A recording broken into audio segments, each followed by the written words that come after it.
इस वक्त की ब्रेकिंग न्यूज आपको बता दें कि फिनलैंड नेटो का सदस्य देश बन गया है। नेटो का 31वां सदस्य देश फिनलैंड बना है और जिसके बाद रूस का गुस्सा 7वें आसमान पर पहुंच चुका है। रूस की तरफ से इस कदम को खुद की सुरक्षा के लिए खतरा करार दिया गया है। तो फिनलैंड नेटो में शामिल हो चुका है। अब नेटो का 31वां देश बन गया है फिनलैंड और इसी के साथ फिनलैंड को रूस ने चेतावनी दी है क्योंकि रूस बौखलाया हुआ है और रूस ये कह रहा है कि वो रूस की सुरक्षा पर हमला है क्योंकि जो नेटो गठबंधन के देश होते हैं, अगर किसी भी देश में हमला होता है नेटो के सदस्य देशों में, तो नेटो उसको खुद के ऊपर हमला मानता है।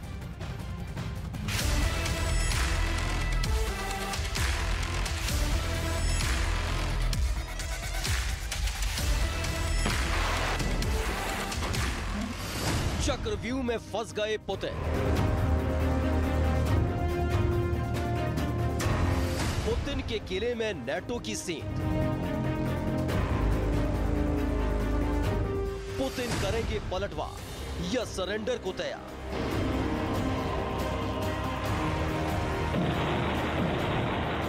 इस एक तस्वीर ने पुतिन को अंदर तक हिला कर रख दिया।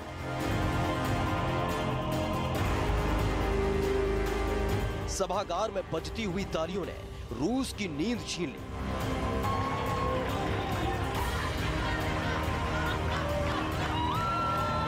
क्योंकि जिन पुतिन को पूरा भरोसा था कि उनके एक इशारे पर छोटे छोटे देश अपने फैसले बदल लेंगे, आंखें दिखा देने पर कप कपाने लगेंगे और सिर्फ उंगली उठा देने पर तबाही मच जाएगी। युद्ध के मैदान में ज़ेलेंस्की की ताकत ने पुतिन का वो भरोसा चूर चूर कर दिया।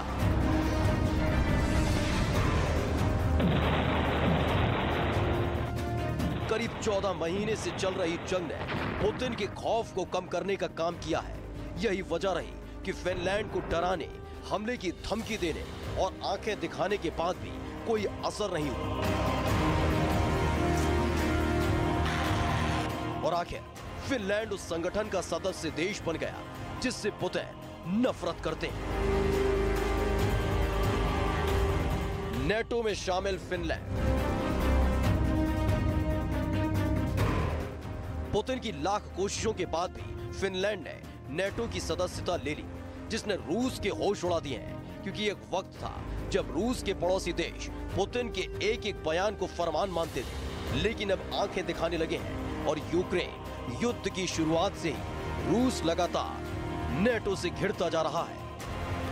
And Finland now has the strongest friends and allies in the world. President Putin wanted to slam NATO's door shut. Today, we show the world that he failed. That aggression and intimidation do not work.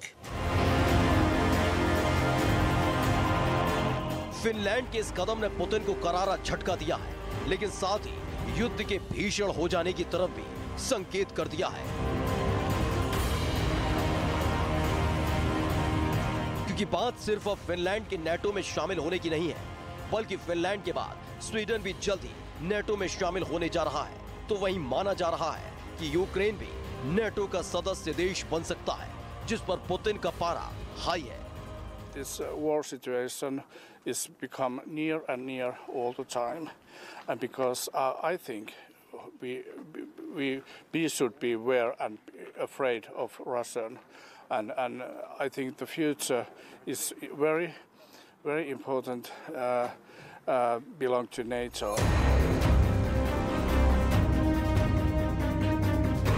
Finland के NATO में शामिल होने के बाद से परमाणु हमले की आहट अब साफ साफ सुनी जा रही है।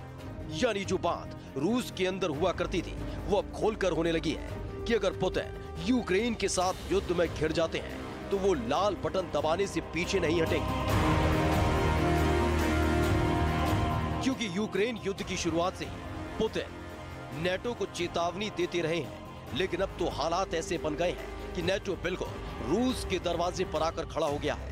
इसे आप ऐसे समझ सकते हैं कि रूस का पड़ोसी देश एस्टोनिया पहले से ही नेटो का सदस्य देश है। रूस की सीमा से सटा एक देश है लातविया, जो नेटो का सदस्य देश है और वहां नेटो के सैनिक तैनात हैं। नेटो के सदस्य लिथुआनिया की सीमा रूस से सीधी तो नहीं मिलती, लेकिन रूस के बेहद करीबी बेलारूस की सीमा से लिथुआनिया की सीमा जुड़ती है, जो रूस के लिए खतरे का अलर्ट है। वहीं युद्ध में यूक्रेन के लिए मददगार साबित होने वाले पोलैंड की सीमा भी रूस से सीधी नहीं मिलती, बल्कि बेलारूस से वो अपनी सीमा साझा करता है। रोमानिया जरूर रूस से थोड़ा दूर है, लेकिन हमले की स्थिति में यूक्रेन के रास्ते कभी भी रोमानिया में तैनात नेटो के सैनिक रूस में दाखिल हो सकते हैं। फिलहाल रूस पूरी तरह से नेटो के चक्रव्यूह में फंस गया है और माना जा रहा है कि आने वाले वक्त में पुतिन कोई बड़ा कदम उठा सकते हैं।